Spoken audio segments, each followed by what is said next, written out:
of you know that CBSE 2026 has declared the result of grade 10. My two students, Namrata Sharma and she is Vrinda Sharma. She has got 96% marks and Namrata has got 93.8% marks. Excellent score. So please have a seat, both of you. So Namrata and Vrinda, you have got excellent score and 96% marks and 93.8% marks. कम नहीं होते, बहुत marks है, बहुत ज़्यादा marks है. And कैसा लग रहा है वृंदा? काफ़ी अच्छा लग रहा है सर, और सब बहुत खुश हैं, मतलब सब कॉन्ग्रेचुलेट कर रहे हैं, स्कूल में बहुत खुश हैं और काफ़ी अच्छा लग रहा है. ओके, नम्रता आपको कैसा लग रहा है? मैं बहुत ग्रेटफुल अपने मार्क्स के लिए, और पेरेंट्स भी काफ़ी खुश हैं. ओके, और फैमिली मतलब काफ़ी हाँ खुश जी, है? सारे Okay. बहुत खुश. तो घर में खुशी का माहौल है ना? तो आपको मतलब जब रिजल्ट आया, व्हाट वाज योर रिएक्शन? आपको कब पता लगा, मतलब एकदम से पता लग गया था रिजल्ट आ गया, क्या रिएक्शन था? ग्रुप Nervousness हुई? में, हाँ जी, ग्रुप में मतलब मैम को मैसेज आया था कि हाँ रिजल्ट आ गया, फिर जल्दी जल्दी चेक किया. पहले तो साइट बहुत हैंग कर रही थी, अच्छा. फिर उसके बाद रिजल्ट चेक कर लिया, तो फिर नर्वसनेस बहुत ज़्यादा हो रही थी. ठीक है, बच्चों को नर्वसनेस होती है रिजल्ट की, चलो कोई बात नहीं. और आपको कैसा लगा था? मेरे को भी बहुत मतलब हुआ था कि पहले नहीं रिजल्ट नहीं आना, हाँ. तो फिर चेक किया. सीबीएसई देखो ना क्या करती है, पहले 20 अप्रैल बोल दिया उन्होंने, है ना, फिर बाद में एकदम से 15 अप्रैल, वो भी आधे घंटे पहले नोटिफिकेशन डाला था at 4 o'clock the result is going to be declared, है ना, और वो एकदम से आ गया तो आपको थोड़ा हो गया, कोई बात नहीं. तो अब मुझे ये बताओ, आप जैसे आपका 10th का आ गया रिजल्ट, काफी अच्छा स्कोर किया, क्या कितने मार्क्स आए? मैथ्स में कितने आपके? मैथ्स में मेरे 91 मार्क्स हैं आउट ऑफ 100. कितने आउट ऑफ 100? Very good. आपके? मेरे 97 आउट ऑफ 100 है. Very good score. तो लैंग्वेजेस में क्या है? लैंग्वेज में मेरे इंग्लिश और पंजाबी दोनों में 99 और 99. Very good. आपके? मेरे 95 है. Okay, very good. So IT में कितने मार्क्स हैं? आईटी में 96 हैं. ओके, आजकल आईटी का स्कोप भी है, information technology, AI, so good score. तो आगे अगर आपको आईटी लाइन में जाने का मौका मिले तो आप जाओगे? Are you going to pursue that IIT after your 12th grade? हाँ जी, 12th के बाद तो उसका जेडब्ल्यू मतलब आप क्लियर करोगे? हाँ जी. आप क्या कर रहे हो अब? मैंने कॉमर्स ऑप्ट की है और आगे सीए की तैयारी करूँगी. Okay. And you also have taken mathematics? Yes sir. Okay, very nice. CA, very good choice. It has a great career. Good luck. So आपको लगता है कि मतलब अगर हम डेली वर्क करें वो ज़्यादा हमारे लिए बेनिफिशियल होगा, कि लास्ट पे आगे हम कोई जैसे वन शॉट देख लें या मैराथन कर लें या फिर कोई गेस्ट पेपर वाली बुक ले लें, उससे काम चल जाएगा? आपको क्या लगता है? कंसिस्टेंसी ज़रूरी है हर जगह. अगर रेगुलरली पढ़ते रहोगे, रिवीजन अच्छी होगी, तो फिर स्कोर भी अच्छा आएगा. So consistency is the key for the good marks, right? So आपको ये लगता है कि मतलब जैसे आपका स्कोर जैसे 91 है आपका मैथ्स में, आपका 97 है, तो ये तो नहीं माइंड में आ रहा मैं और अच्छा कर लेती या फिर कर लेती कि बहुत है जितना आ गया है, इट्स ओके? नहीं, ये तो होता ही है कि हाँ मेहनत करी थी काफ़ी पूरा साल और फिर थोड़ा सा कम आ गए हैं. Okay, are you going to prepare for your second board exams in the month of May? नहीं, अभी तो कोई ऐसा नहीं है डिसीजन सेकंड बोर्ड का कोई. ओके. अच्छा, एक बच्चों पे प्रेशर होता है पेरेंट्स का कि मतलब आपके 90+ नहीं आए तो आप फिर मतलब वो आपको बोल देते कि हम ऐसे ही कर लेंगे, तो आपको बुलाएंगे नहीं, फिर आपको कुछ लेके नहीं देंगे, ऐसा कुछ था प्रेशर मतलब आपके पेरेंट्स की साइड से? नहीं, पेरेंट्स की तरफ से कोई मतलब ऐसा प्रेशर नहीं था. वो मोटिवेट ही करते थे, अगर मार्क्स कम आ गए किसी टेस्ट में तो अच्छा करो और ज़्यादा. अच्छा, पूरा सपोर्ट रहा पेरेंट्स का? बहुत सपोर्टिव थे पेरेंट, मतलब पूरा. तो इन टुडेज इरा तो हमारी जो मतलब जैसे राजस्थान वाली साइड पे रहे वहाँ पर बाल विवाह का है, मतलब वहाँ पर चाइल्ड मैरिज कर देते हैं, जो कि मतलब नहीं करनी चाहिए. तो ये girls they are the pride of our nation, they are the pride of their family. तो इसीलिए मतलब बोला जाता है बेटी पढ़ाओ बेटी बचाओ, बेटी पढ़ाओ देश पढ़ाओ. तो मतलब जो डॉटर्स हैं they are the pride of our nation, तो they have performed very well. I am proud of you, both of you. तो आप कुछ और कहना चाहते हो? आपकी मतलब क्या स्ट्रेटेजी रही आपकी एग्जाम प्रिपरेशन की?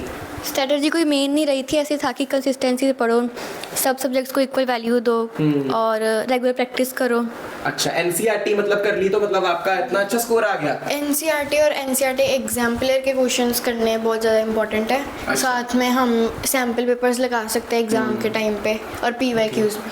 अच्छा, एनसीईआरटी एग्जाम्पलर की क्या इंपॉर्टेंस है? एनसीईआरटी एग्जाम्पलर से मतलब कई बार डायरेक्ट क्वेश्चंस भी आ जाते हैं और कई बार वैल्यू चेंज होके भी आ सकते हैं. ओके. तो एनसीईआरटी एग्जाम्पलर जो बुक है मतलब ये स्कूल्स में तो करवाई नहीं जाती, फिर तो सीबीएसई ने तो रेकमेंड की हुई है, स्कूल्स में क्यों नहीं करवाते एनसीईआरटी एग्जाम्पलर? उनको लगता है कि ये सम्स है काफ़ी हाई लेवल वगैरह हैं, पर ये तो इंपॉर्टेंट होते हैं, But इनसे exams आते में हैं। तो पूछे रहते हैं। इसके बेस पे क्वेश्चंस काफ़ी ज़्यादा आते हैं NCERT और से। आपका स्टैंडर्ड मैथ्स रह चुका ना? Yes sir.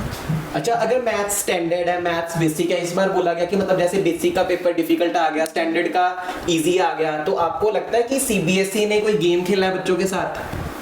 गेम तो नहीं खेला होगा, ऐसा तो कुछ नहीं लग रहा।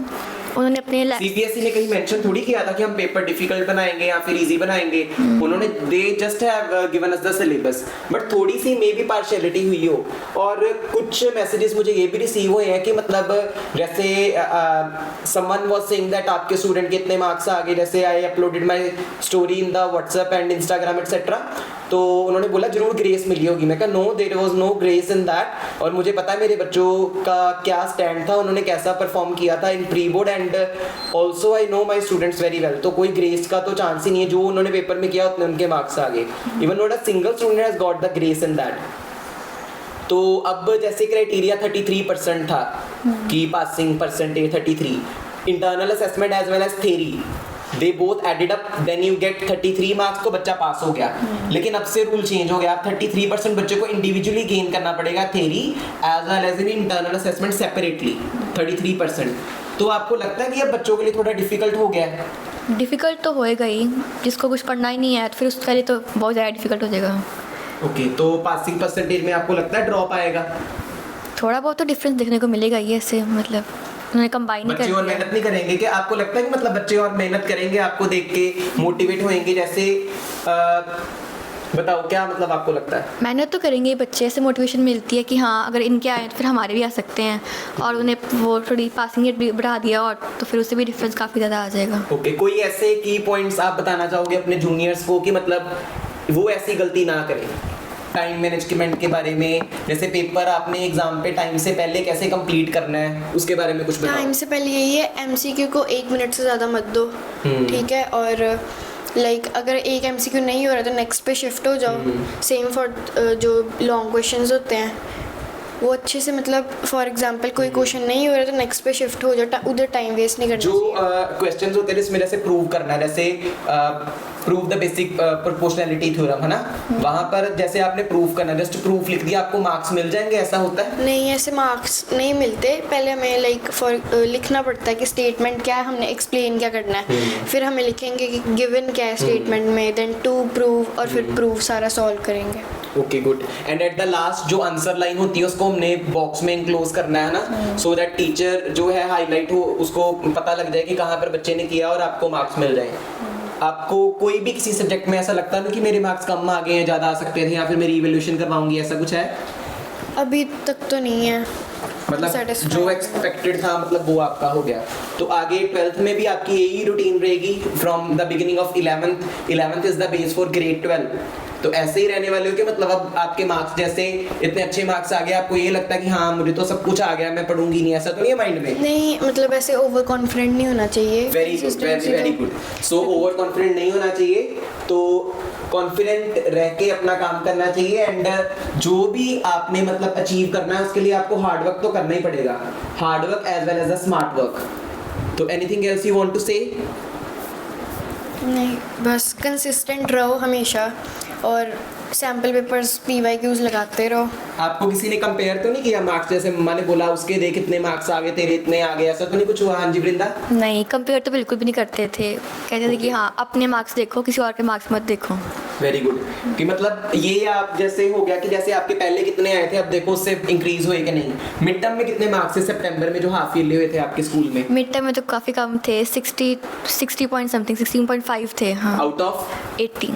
And now you have scored 71 out of 50 and 20 internal करके कितना हो गया? 91 out of 100। Okay, very good score. Languages में तो आपने मतलब पूरा ही मतलब ग्रेट जो आपका स्कोर था। And even in SST also you both have scored very well. SST तो बच्चों को बहुत डिफिकल्ट लगती है, वो कहते हैं फोबिया है, मतलब पता नहीं क्या है, हिस्ट्री है, ये है, वो है। कैसे आपने किया एसएसटी में? यही कि टाइमली डिवाइस करते रहो और रट्टा नहीं मारना एसएसटी का बिल्कुल भी, वो फिर एंड मोमेंट पे जाके खराब हो जाता सारा कुछ। ओके, और कंसिस्टेंट रहो सारा। कुछ लोग बोलते हैं या फिर बच्चे बोलते हैं कि अपना जो मर्जी लिख दो जो आपको आता है, ऐसा नंबर मिल जाते हैं? नहीं, ऐसे नंबर नहीं मिलते, मतलब आपको की पॉइंट्स लिखने ही पड़ते हैं। अगर आपको बाई चांस कोई क्वेश्चन नहीं आता, बिल्कुल भी नहीं आता, उसको छोड़ाओगे आप पेपर में? छोड़ के नहीं आना चाहिए, उसके रिलेटेड कुछ ना कुछ लिखो। 5 मार्क्स का क्वेश्चन है, एटलीस्ट 1 और 2 तो मिलेंगे। कुछ ना कुछ तो मतलब मिलेगा। एमसीक्यू लीव करना चाहिए, एमसीक्यू नहीं आता तो छोड़ दो, ऐसा हुआ कभी? नहीं, कुछ गेस वर्क भी कहीं काम कर जाता है कई बार, तो कभी छोड़ना नहीं चाहिए। छोड़ना कभी नहीं चाहिए। ओके, और बहुत अच्छे मार्क्स आ गए आपको। Anything else you want to say? कोई आपको लग रहा हो कि कोई पॉइंट हम बताना चाहते हैं बच्चों को, या फिर कुछ आपको लगता हो? ये है कि काफ़ी सारी रेफरेंस बुक्स मत लो, एक पे ही फोकस करो, पहले एक को कंप्लीट करो अच्छे से। ऐसे फिर दिमाग में काफ़ी होता है, बोझ हो जाता है कि हाँ इतनी सारी बुक्स पढ़ी हैं तो इन सबको पढ़ना पड़ेगा। एक पे फोकस करो और प्रॉपरली करो उसको कंप्लीट। ओके, और रेगुलर जो टेस्ट आप मतलब जैसे टेस्ट आप देते थे या कुछ, उसको मतलब कैसे आपको पता लगता था हमारी कहाँ वीकनेस है, क्या करते थे फिर? जब जैसे एक टेस्ट हो गया, सपोज करो आपने 20 मार्क्स का कोई टेस्ट दिया है ना, 30 का दिया, फिर उसमें से जैसे आपके जितने भी मार्क्स आए, आपके जहाँ पर मार्क्स कटते थे उसका क्या करते थे? बस हो गया जो हो गया, कि उसको एनालाइज भी करते थे? नहीं, जहाँ पे भी गलती है तो इसको एनालाइज करते थे कि हाँ यहाँ पे गलती हुई है, क्यों हुई है, तो फिर पेपर में एग्जाम में जाके नहीं करते थे। और उसके जैसे और क्वेश्चंस फिर ट्राई करने की कोशिश करते थे। जैसे कुछ बच्चे होते जैसे वो एक ही जो उनको फेवरेट टॉपिक है या फिर जो उनको इजी लगता है उसी पे मतलब फोकस करते रहते, बाकी प्रैक्टिस ही नहीं करते। जैसे कुछ डिफिकल्ट पोर्शन वगैरह से एक बच्चे बोलते हैं applications of trigonometry is very difficult, बच्चे एप्लीकेशंस ऑफ ट्रिग्नोमेट्री नहीं करते, वो अपना फेवरेट चैप्टर करते हैं या रियल नंबर्स कर लेंगे जहां पर रूट 5 इरेशनल प्रूफ करो, रूट 2 इरेशनल प्रूफ करो, वही करते रहते हैं। आपका क्या मानना है कि जो आता है वो बार बार रेपिटेशन में लेके आओ, कि जो नहीं आता उसको बार बार करके देखो? जो आता है उसको बार बार करने कोई फ़ायदा तो है ही नहीं, जो नहीं आता उसको प्रॉपरली देखो कि हाँ कैसे करना है उसको। तो उससे आपको लगता है स्कोर बेसिकली इंप्रूव होगा ही होगा? ऑब्वियसली इंप्रूव तो होएगा एक स्कोर, क्योंकि कई चैप्टर्स की वेटेज हाई होती है, तो फिर इसको अगर नहीं करोगे तो फिर डिफिकल्ट मानो कि हाँ ये बहुत डिफिकल्ट है, तो फिर तो इफेक्ट होएगा ही score. So what we should consider that excuses are better than efforts or efforts are better than excuses? Efforts are better than excuses, right? Yes. तो जैसे आपका पूरा ईयर था ना, पूरे ईयर की जो जर्नी थी, तो पूरा साल मतलब आपने मेहनत की, उसका रिजल्ट है कि लास्ट में पढ़ के बस उसका रिजल्ट आ गया? नहीं, पूरी साल का ही रिजल्ट है ये। अच्छा, जैसे पूरा साल बच्चा पढ़ता है, जैसे जनवरी तक उसने पूरी मेहनत कर ली, उसको पता लग गया कि बस मेरा प्रिपरेशन हो गई है, अब मुझे पढ़ने की जरूरत नहीं है। वो बच्चे नेटफ्लिक्स देख रहा है, वो कुछ देख रहा है, वो यूट्यूब देख रहा है, मेरी तो पूरी प्रिपरेशन है, वो पूरा कॉन्फिडेंस के साथ बोल रहा है मेरे पेपर तो बहुत अच्छे जाने वाले हैं। लास्ट वाले मंथ में वो कुछ नहीं किया और वो पेपर्स में गया, तो डू यू रियली थिंक कि उसके मार्क्स आ जाएंगे अब? नहीं, ऐसे तो कभी नहीं होता। अगर वो पूरा साल तो पढ़ा है, क्यों नहीं होता? पर लास्ट का मन तो होता है ना कि हाँ कंसिस्टेंसी बनाए रखनी, तो ना कि पूरा साल पढ़ लिया तो पढ़ना ही नहीं है लास्ट मोमेंट पे। लास्ट के लिए सबसे इंपॉर्टेंट वही होते हैं। तो इससे ये हो सकता है कि जैसे वो पहले जैसे पूरा साल जैसे वो पढ़ रहा है, मॉक टेस्ट दिए, ये दिए, उसका पेपर टाइम पे कंप्लीट हो रहा था, लास्ट मंथ में उसने कोई प्रैक्टिस ही नहीं की, तो पेपर में जाके ये भी हो सकता है उसका पेपर ही छूट जाए, ऐसा हो सकता है? हो सकता है, अगर वो सैम्पल पेपर्स नहीं लगा रहे तो चांसेस हैं कि पेपर छूट जाएगा। तो इन 12th grade also you also have a lesson that consistency we will be following and you will be making proud again for your parents, right? Yes. बंद कर दो 2 मिनट, अब देख लेते। रिजल्ट इनका जब आया था तो I was just about to have a nap, तो उसके बाद तो मेरी सारी टायर्डनेस चल गई जब मैंने देखा इनका रिजल्ट आ गया। Result was very nice and I was very happy on that moment. तो इस एक और बात की मुझे बहुत खुशी हुई है, one more thing which make me very happy, कि ये जो दोनों का जो रैंक है वो 20 out of approximately 25 lakh students, they I think they have a rank in between 50 or 60,000 students, among 50 or 60,000 students, which was a very great achievement for them। और इनकी अचीवमेंट मुझे ये लगती है कि जैसे मेरी अपनी अचीवमेंट है, और रिजल्ट इनका है लेकिन मुझे लगता है मेरा रिजल्ट आया है, and really I am proud of them both of you. और आपके पेरेंट्स को आपको बहुत प्राउड होगा, और आगे भी जाके आप खूब उनका नाम रोशन करना। ओके, चलो, थैंक यू। अच्छा, one more thing I want to ask you कि जो मोबाइल फोन है इन द मॉडर्न एरा का स्टूडेंट कहता है कि मेरे पास फोन एक एक्स्ट्रा होना चाहिए, मेरे पास एक सेपरेट फोन होना चाहिए, तो आपको लगता है कि मतलब स्टूडेंट्स को फोन प्रोवाइड करना चाहिए? पेरेंट्स को अगर करना भी चाहिए तो उसका यूज किस तरीके से करना चाहिए? What do you want to say? करना तो चाहिए, मतलब काफ़ी हेल्प होती है, पर अच्छे यूज़ के लिए करे ना बच्चा, ऐसे डिस्ट्रैक्शन ना करे, कोई और ऐप ना यूज़ करे। अगर पढ़ना है तो फिर फ़ोन से पढ़ सकते हैं, पर इधर उधर का ध्यान नहीं करना, अपना डिस्ट्रैक्ट नहीं होना। पढ़ने के लिए मतलब Yes. अच्छा, आप पढ़ने के लिए फोन देखते हो, मतलब आप ये कहना चाहते हो? नहीं, सारा दिन तो नहीं देखते, मतलब कुछ ज़्यादा टाइम जो है वो डिवोट करो स्टडीज़ को, फिर फ्री टाइम है उसमें आप जो मर्जी करो, इंजॉयमेंट करो अपना। सोशल मीडिया को मतलब बिल्कुल अवॉइड ही करते हो आप ऐसे? बिल्कुल भी अवॉइड, ऐसे पूरा अवॉइड नहीं करते, पूरा भी। पूरा तो अवॉइड नहीं हो सकता, ये ऑब्वियस सी बात है। तो मतलब कई बार ये है कि आप स्क्रीन टाइम लगा सकते हो कि हाँ 15 मिनट चला लो, इनफ है। मतलब बैलेंस करके चलेगा। हाँ जी। चलो ठीक है, थैंक यू।